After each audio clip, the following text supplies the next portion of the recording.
گاون کې چې یتیم دی او مسکین دی او کونډه ده او غریب دی زما په خدای قسم چې قیامت پر ورځ به خدای د هغې تپوس کوي قسم مې راته وخوړ بلې ما تېره جمعه درته حدیث دی چې الله فرمایي حدیث قدسي چې ما دنه ډوډۍ غوښتې و ما دې رانه کړه او ما دنه اوبه غوښتې و ما دې رانه کړې الله ته ډوډۍ اوبه غواړې ته ناجوړه کېږي زما دې تپوس نه دی کړی وایي زما ګاونډي دنه ډوډۍ غوښتې و که نه زما ګاونډي درنه اوبه غوښتې وې که نه بیمار و تپوس دې دا نه کړی دا تپوس به کېږي په دې شروطوب مه کوئ که کمه شوه راشئ ما ته د جمعې پر ورځ ودرېږئ وی تا خو ویلي و داسې او خو ما شی خو لاړ کم شو نه به کمیږي خو چې د خدای د رضا دپاره کې نمود و ریا به پکې نه کړي حضرت ابوبکر صدیق رضی الله تعالی عنه زمانه و مانعینو د زکات و زکات نه انکار وکړه حضرت ابوبکر صدیق جهاد ورسره شروع کړه نو بس خلکو زکاتونه شروع کړل ویرېدل خلک بیت المال ډک شو حضرت عمر فاروق رضی الله عنه د حضرت ابوبکر خاص مشیر و سینیر منسٹر چې ورته وایي خاص وزیر او لاړم بیت المال مې کته چې بیت المال مې کته د بیت المال چې کوم ناظم امورو سیکرټري هغه ته مې لکه ته راشه کښېنه ما سره چا چاله ورکوې لسټ یې راته کېښود چې دا غریبانان دي دوی له موږ د میاشتې د کال دومره شی ورکوي دا قانون دی چې بادشاه به غریب له شی ورکوي د بیت المال نه به غریب له ورکوي کونډې له به ورکوي یتیم له به ورکوي او که کوم انسان د لوږې او د تندې د لاسه لاړ برباد شو د بادشاه نه به یې خدای تپوس کوي نن سبا زمونږ بادشاه نه هغه خپل غټایټ هغه غټ غټ سنډاګان غټایي غریب ته یېر دی په وزیرانو یې خوري په مشیرانو یې خوري د اسمبلی په ممبرانو یې خوري هغه خلکو له یې ورکوي چې پچی د حکومت ولاړ دی حالانکې حکومت په دې غریب عوام ولاړ دی دغه خلک دې غریب عوام پاس کړي ځان لیسی به په لندن کې او په سویزرلینډ کې او په یو دی او بل دی بنګلې نه چې غټې غټې پلازې جوړې کړې پیسه وزي روانه ده برمخته تبه یې وکړه دې خلکو ظالمانو په لکونو نه په کروړو نه په اربونو نه په کربونو مال دې ظالمانو واو دې ټولو لیډرانو دا ګنده لیډرانو دا سپیره او بار ملکونه ته ارس یوړل او مونږ ټول عمر هم دې خلکو په پلان کې زنده باد او پلان کې زنده باد او پلان کې زنده باد خوار پړقو تازه سر تاله څه چې زنده باد منګلې هغه جوړې کړې په اسلام آباد کې غټې غټې کوټې هغه جوړې کړې پنځه شپږ گاډي د یو 2 کروڑو روپو د هغه په اجره کې ولاړ دي شل نوکران هغه ته مخکې رسلو کېږي سپېره ستا پکې څه شو جنګ مو تا کوو د دې خلکو دپاره یو بل ته مونږ کنځل کوو د دې خلکو دپاره دشمنۍ مونږ خلکو واخېستې د دې خلکو دپاره په جنډه جنګ او په یو جنګ او په بل جنګ دشمني کور په کور جوړه ده پلار او زوی یو بل سره روان دي د تربور سره روان دي او یو بل سره دشمني ده او مزې پکې د چا دي مونږ همغه پیتې ته راسو مونږ همغه پیتې ته ناست یو همغه دالو ته ناست یو ورشه وګوره چې هغوی په کورونو کې ځان له غټ فارم هاوس جوړې کړي دغې خلکو او په کورونو کې ځان له په کوټو کې دننه ځان ته حوضونه جوړ کړي او په هغې کې لامبي او ځان له په کوټو کې دننه داسې باترومونه جوړ کړي دي که نه چې لاس مګل هم نه غواړي چې څنګه غولو کې او بټن ووایي نو خود به خود پرشر شروع شي نو پرشار شروع شي نو انځي به دی ځان له لاس هم نه وروړی موږ ټول عمر سادین لزو ځان پورې لوټې مګو ټول عمر په سادین کې ځان پورې موږ لوټې مګو ساره موزو او مازدیګره موزو او لوټې ځان پسې راکاږو او په یخو به دسونه کوو بجلي کله وي او کله نی او ګیس کله وي او کله نی او پلان کې زنده باد او پلان کې مرده باد او پلان کې زنده باد بېخموزه نیکبختو سادهګانو خدای ته وګورئ ځان وپېژنئ خدای وپېژنئ راشئ خدای ته ښکته شئ پرېږدئ دا بوتان مونږ د خدای نه نه یېرېږو دا په مونږ د خدای قهر او غضب د پاسه راسور پروت دی مونږ خدای ته مخ نه که مونږ جومات ته مخ نه که مونږ مولا پسې کنځل وکړل مونږ مدرسې پسې کنځل وکړل مونږ تبلیغ پسې کنځل وکړل مونږ ګیرې پسې کنځل وکړل هر څوک هم سپک کړل د لیډر دپاره کړل دا د ستا قبر کې به دا لیډر څه وي عقل نه لرئ سوچ نه لرئ څه کوئ په کوم طرف روان یې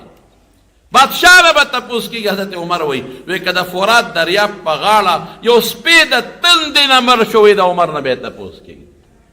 دې ته بادشاہ وایي چې بیت المال مې وکړ بیت المال ډک دی او د هر چا دپاره خپل حصه مقرر ده. حضرت عمر وي مدینې خلک خو ما پېژندل ډېر خوشحاله شو. شکر دی خدایه چې ټولو غریبانانو کونډو یتیمانانو نومونه لیکلی شي. وایي چې مې وکتل یو کونډه ده او د هغې نوم لیکلی شوی دی خو هغې ته تنخوا نشته. ما تپوس وکړه د هغه سیکرټري صاحب نه دلته راشه هلکه موږ ورته سیکرټري وایو د دې کونډې دپاره تنخوا نشته. ویې نه ولې یاره بس ابوبکر صدیق وایي چې دې له مو ورکوې دا خو د پېژنم دا خو کونډه ده د دې خو هېڅوک نشته هغه نه به یېرې ګورې ویې نه یاد دي ورته وایي چې دې له مو ورکوې. دا کونډه ما ته معلومه وه خو بیا مې پته سره ولیکله او لاړم دغه کونډې کور ته حضرت عمر رضی الله عنه وایي چې ورغلم دې کونډې دروازه کې ودرېدم ستا پلان کې نوم دی وایي چې ما وی داسې کار به کوو چې ستا له د ډوډۍ او د اوبو چې څه بندوبست وي ما ته ټیم وښایه زما د کور نه به تاله راځي. کونډه یواد راکړه چې زلمیه خدای دې خوشحاله کړه ما ضرورت نشته زما یو ګاونډي دی سهار روټۍ غروړي بل ګاونډي مې ماښامه غروړي هېڅ ضرورت هم نشته. پوه شومه چې ابوبکر صدیق ته پته ده چې د دې ښځې خبره روانه ده ځکه یې وله تنخوا نه ده لیکلې. دې کونډې ما ته ویل زلمیه که یو خدمت مې کوې نو هغې ته زه محتاج یم. ما یې وایه خورې څه خدمت دی؟ وی زما دا کور د خټو لوټو کچه دی دا جارو کول غواړي که روزانه ستا وسي او څوک رالېږي یا ته په خپله راځې او دا کور راله جارو کړې او دا خدرې رانه غورځئ او ګرمي ده چې دا راله چړقاو کړې او دویمه دا ده چې ما له تازه اوبه راوړل پکار دي زه چې دا منګي راته له یخ اوبو راډکوي دغه یو خدمت ته مې ضرورت دی. وی ما ورته وایي چې ښه خورې ور لرې کړه چې هم نن نه پې شروع وی ما ته وی چې نن خو یو زلمی راغلی او دا کار هغه کړی دی او زه خو پاسېدی هم نه شم زه خو معذوره یم په کټ کې ناست یم هېڅوک مې نشته نه مې زوی شته نه مې رور شته نه مې پلار شته نه مې خاوند شته هېڅوک نشته. وی ما چې ښه خورې سهار له به زه راځم دا ډیوټۍ به زه کوم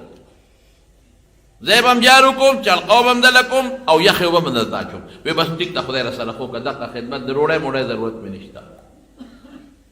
وی سهار چې مې لمونځ وکړې اشراق نه پس ورغلم کونډې له مې اواز ورکړه کونډې د هغه پرونی کس راغلی مو دروازه سینګ کولاوېږي چې کولاو کړم او دا کار وکړم. وی بچې ته خو لیټ شو که نه وی هغه پرونی سړی راغلی و هغه ستا نه مخکې هغه کار کړی دی. وی دا څوک هر څوک کې دی بل څوک جوړ راځي. وی سهار له چې مې لمونځ وکړه نو مانځه پسې نیغ ورغلم چې دا کار د کونډې خدمت زه وکړم. وی بیا مې اواز وکړه چې کونډې پلانکې زه راغلی یم. وی بچې ته لیټ شوې که نه هغه سړي هغه کار کړی ستا نه مخکې کړی دی. وی بس زه پوه شوم چې هر څوک چې دی او دې پېشمني د شپې راځي او دا خدمت کوي زه به ټیک ده چې هغه خدمت کوي هر څوک چې دی خدای دې ورسره خو کړي خو ګورم چې دا دې څوک پېشمني رالم د شپې غلې غوندې یو ګوټ کې ودرېدم بجلی مجلی خو وې نه هغه زمانه کې یو سړی راغی او سر یې پټ کړی دی سر دې کړی درب درب باندې را روان دی په تیزۍ او چې یو ځای له راورسېد نو سپلی ویستی رو رو روان شو ورو ورو په قلا قلا ډبار نه کوي نو چې یو ځای ته ورسېد نو بیا سپلی واچولې بیا په درب درب ولاړ یاره سړي باندې خو مې شک راغی سر یې پټ و مخ یې پټ و تیاره وه سړي دا چلو که چې لاس یې د بره نه ور اوچت که او ځان ته یې د دننه نه زنځیر کولاو که دروازې ټیټې وې او ورننوته چې ورننوته نو سړي جارو راواخېسته او کور یې مکمل جارو کړه دننه بار یو شان لګیا دی او کور جارو کوي او بیا هغه خځلې راغونډې کړې لوښي کې واچولې بارې په ډېران غورځئ کور یې وله ښه صفا کړه او صفی نه پس هغه منګو کې چې زړې اوبه وې هغه راواخېستې او کور یې وله ښه مزېدار چړقاو او بیا لاړ مشکې غاړې ته واچو دې سړي او د بار نه ول یخې اوبه راوړي تازه منګي ورته ډک کړل او بیا چړقاو کړې لاسونه یې ووینځل وی سړی را روان شو دروازه یې ورپسې واپس را زنځیر کړه او راووته زه یې جارو کړو خځلې مې غورځوله چړقاو به یې بیخي واچولې وایي چې سړی ما ته رانږدې شو ما ور منډه کړې او سړی مې کلک ونیو چې ګورم چې دا څوک دی چې په نیمه شپه راځي او د دې کونډې دا خدمت کوي او ځای وله جارو کوي هر څوک چې دی خو د خدای ډېر نیک بنده دی د خدای یری په دې زړه کې دننه پرته را چې سړی مې څنګه راونیوه سړی را ځان خلاصوي ځان راته نه ښایي خو ما خو پېژنده پوه شومه خو چې د مخ نه مې څادر لر کړ او د مخ ته مې ولو کتل سړی څوک و د رسول الله مبارک خلیفه ابوبکر صدیق رضی الله او ابوبکر دا ځکه په خانه کې د دې ښځې تنخوا نه ده لیکلې د خدمتونه ټول د دې ښځې ته کوې ځای ورله تجارو کې. نن به د مسلمانانو بادشاه خو څه کې، وزیر خو یې څه کې، ممبر را به چې د چا کور به جارو کړي. دا د خدای پړکې، دا د کونډې خدمت پړکې پروت دی چې مانه به الله د قیامت پر ورځ تپوس کوي. اوس برونو لږ مونږ هم سوچ وکړو چې زمونږ په ګاونډ کې څومره کونډې دي، زمونږ په ګاونډ کې به څومره یتیمانان دي، زمونږ په ګاونډ کې به څومره مسکینان دي. رسول الله مبارک فرمایي چې کم سړی د یتیم تربیت کوي، انا وکافل الیتیم هکذا فی الجنه، زه او د یتیم ذمہ دار چې یتیم خدمت کوي، د جنت کې به ما وغه دقسې یو ځای وي یو بل سره. موږ وایو نه خپل بچي له به ورکوم، نو ماره دې میوې خوري، مالټې او سیوان او کیلې دې خوري، او یتیم به خپل کار کې مړ دی. صرف او صرف زمارونو هر د محلې خلکو په خپله محله کې د دې یتیم خپل زکات هم د یتیمانانو د مسکینانو د کونډو له ورکو، خدای شته غربت به ختم شي. بیا به هم دا چغې نه و چې دا شی ګران شو دا شی ارزان شو، خو موږ خدای نیولي یو. موږ په خپل باغ کې چې د باغ کومه میوه ده که هغې کې هغه عشر په صحیح طریقه ورکو، غربت ختمېږي. موږ په خپلو پټو کې که عشر په صحیح طریقه ورکو، په خپله ګوړه کې، په خپلو بوټو، په خپل فصلونو کې که موږ هغه عشر چې کومه د شریعت حصه مقرر کړې ده هغه خپلو غریبانانو له، کونډو له، یتیمانانو له، رشتهدارانو له ورکو، غربت په خپله ختم. حضرت عمر ورته وایي ابوبکر دا ته څه کوې؟ دا به دې بچي ته ویلي و، ما ته به دې ویل، ما بچي ته به دې ویلي و، غلام ته به دې ویلي و، نوکر ته به دې ویلي و. دا کار به هغوی کې دا په خپله کې وی وژړل ابوبکر صدیق چې قبر کې سوال زما نه وشي ته به جواب ورکوې، ستا زوی به ورکوي، زما زوی به ورکوي، غلام به ورکوي، نوکر به ورکوي، هلته به ورکوي زما جواب، که جواب به زه ورکوم. رسول الله صلی الله علیه وسلم له یو زنانه صادر راوړو، او هغې زنانه په هغه صادر کې ورته پلیس کیم کړي او بوټي هم پرې کړي، ډېر ښکلې صادر یې پیغمبر مبارک له جوړ کړو، ډېر ښکلې صادر. او چې څنګه یې راوړه رسول الله مبارک ته ودرېده، وایي د الله رسوله دا د ما په خپلو لاسونو ګوړزونډې کړی دی او دا بوټي مې پرې درته کړي دي په دې غاړو باندې، دا مې دله راوستې ته واچوي. صحابه وایي وی د حضور پاک ورته ډېر سخت ضرورت و، ځکه چې هغه کم زوړ لنګې والې و نو هغې ته ټوکړې لګېدلې وې، ادی په دې شلېدلې و. وی صادر یې واغېست او ډېر زیات ورته حضور پاک خوشحاله شو او کور ته ننوته، هغه زوړ صادر یې لرې کړ او دی د پرتوب په دی لنګ بیا زیات استعماله او چې بار ته راووت خشته ښکلې زونډو والا صادر و، هغه یې لنګ کړی. یو صحابي ورته وایي ما احسن هذا، څه ښکلې دی، ما له به یې رانه کړي، ما له یې راکړي. زر رسول الله مبارک کور ته لاړ، هغه زوړ یې ځان نه تو کړ، هغه صادر یې هغه صحابي له ورکړ. دې څه دی ورته ونه چې د خدای بنده دا خو خدای ما نه راوړ، زما ورته ضرورت دی. نه زر لاړ، کش یې مو نه کړ، زوړ یې ځان نه تو کړ، حقه نوې صادر یې هغه صحابي له ورکړ. او صحابي ته خلکو وایي ما احسن ته ښه کار دی ونه کړ. تا ته پته وه چې د پیغمبر مبارک ورته حاجت و محتاجه وته، په خوشحالۍ یې واچو پکې راووته او تا ته یې واخېستو. هغه صحابي وایي ما ته دې له نه دی اخېستی، زه پکې وادو ښځونو له ځم، ما ته دې له اخېستی چې دا زما کفن شي، کفن پیغمبر مبارک واچو چې زما کفن شي. او مقتصر شو، هغه صحابي چې وفات شو حقه صادر یې کفن، لیکن د پیغمبر مبارک زړه ته ګوره. صدقه خو ډېر قیمتي شی دی، خو که موږ تاسو ورکړه ډېر لوی شی دی. او صدقه دوه قسمه ده زمارونو، ګورئ، یو لا صدقه الا عن ظهر غنان، رسول الله مبارک فرمایي زکات وغیره غټه صدقه چې وي مالدار دی ورکړي، او بل دی کې جهد المقل، غریب دیم صدقه ورکړي. غریب صحابه به څه چل کو پته راته شته، صحابه به لاړل نو د ځنګل نه به یې لرګي راوړل او یې خرڅول، والذین لا یجدون الا جهدهم، په هغې کې به خیرات، بازار کې به خلکو سره پیټي وړل، پنډونه به وړل، په هغې کې به صدقې کول، او غریبانان به و جزانان به اس به ورسره نو، او چې څه به یې موندل په هغې به صدقه کول. دا صحابو صفت. امهات المؤمنین چې کله خیبر فتح شو او بنو نذیر فتح شو او فدک فتح شو، نو پیغمبر علیه السلام د خیبر خمس کې څه عیسی پرېښوده او د بنو نذیر او د فدک او سیوی وی د یو کال نفقه به د دین او باسو دا به د امهات المؤمنین او باقی به د بیت المالی نو د یو کال غون به یو ام المؤمنین له مسلمانانو مور له ورکه چې به ورکه چې په دویمه ورځ به کېدل ارسه به خیرات کړي سپر عبدالله ابن زبیر حضرت عایشه صدیقه رضی الله تعالی عنها له په زرګونو دراهم راولېږل نوکر ته وایي شابه کاسې ډکې که ویشه چې مازدیګر نور پرېوتو نه مخکې د خلاصې کوي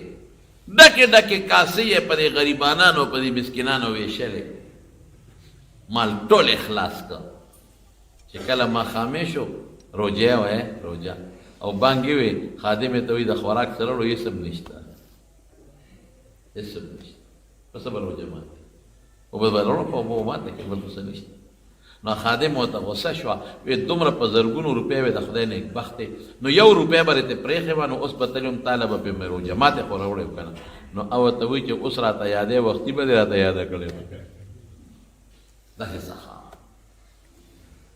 او رسول الله مبارک وفرمایي وی په ټولو بیبیانو کې بیبیانو دې تپوس کوي ستا نه پس په ټولو بیبیانو کې د ټولو نه مخکې څوک تا سره یو ځای کېږي څوک به در پسې زر مري چې تا سره یو ځای شي د پیغمبر بیبیانې خو په حضور پاک سره وی اطولکن یادا وی چې د چا لاس اوږد دي لاس اوږدوالی کنایه د سخا نه ده چې څوک سخي نو په ټولو کې زیاته سخي حضرت زینب وه او د حضور پاک پسې فورا بیا څو ورځې پس هغه وفات شوی صدقه قیمتي شی دی ښه زما په دې خبره عمل کوئ صدقه کې سوچونه مه کوئ که سوچ دی که شیطان دې نه پرېږدي بس صدقې ورکوئ زکات خو چې بالکل پرې نه دی زکات متعلق بیان مې انشاءالله ورته آینده جمعه کې وکړو زکات به پرېږدي خو فرض دی خامخا به یې ورکوئ او نفلي صدقې م ورکوئ چې شی کور پخې نو په کټوۍ کې اوبه لږې زیاتې کا هم هغه کټوۍ چې ته پخې نو یو 2 پیالې اوبه پکې زیاتې کا نو یو لږه غوندې ګاونډ کې یو جام یو کاسه خور و غریبانانو له یعنی ستاسو دپاره خو د صدقې بهترین مواقع دي جوماتونو کې هم طالبان ډېره دي ستاسو لپاره وټه صدقه ده جومات کې طالبان مسافر ډېره دي د خدای دین زده کوي قرآن زده کوي او حدیث زده کوي جوماتونو کې ډېره دي ستاسو لپاره غټه صدقه دغه ده نیمه نیمه روټۍ ورکوئ او لږه ترکاري ورکوئ نیت دا کوئ چې دا صدقه زه ورکوم چې زما پې الله پاک برکت پیدا کړي او دا غریبانان پې د پیغمبر حدیث زده کړي ورکوئ صدقې مصیبت به ختمېږي تکلیف به ختمېږي د قبر د اور توبه پې ختمېږي د قیامت په ورځ به له صدقې د سوري لاندې به د دنیا مصیبتونه پې ختمېږي مصیبتونه به نه راځي کوئ چې مصیبتونه دې ختم شي او چې تکلیف راځي نو نظرونه مه کوئ د مخکې نه صدقې ورکوئ او قیامت کې به خدای پاک دا ما چې کوم آیت ووې نو د وږي مثال الله پاک ورکوي یو په 200 بلې هغې نه به په دوچندو خدای پاک د هغې بدل تاسو درکړي دعا وکړئ الله په مو رحم الله مونږ ټول له صدقو توفیق راکړي الله مونږ ټول مالدار کړي مالداري ښه شی چې د حلالو مالي او د صدقو توفیق راکړي د ریا د صدقو نه مو ساتي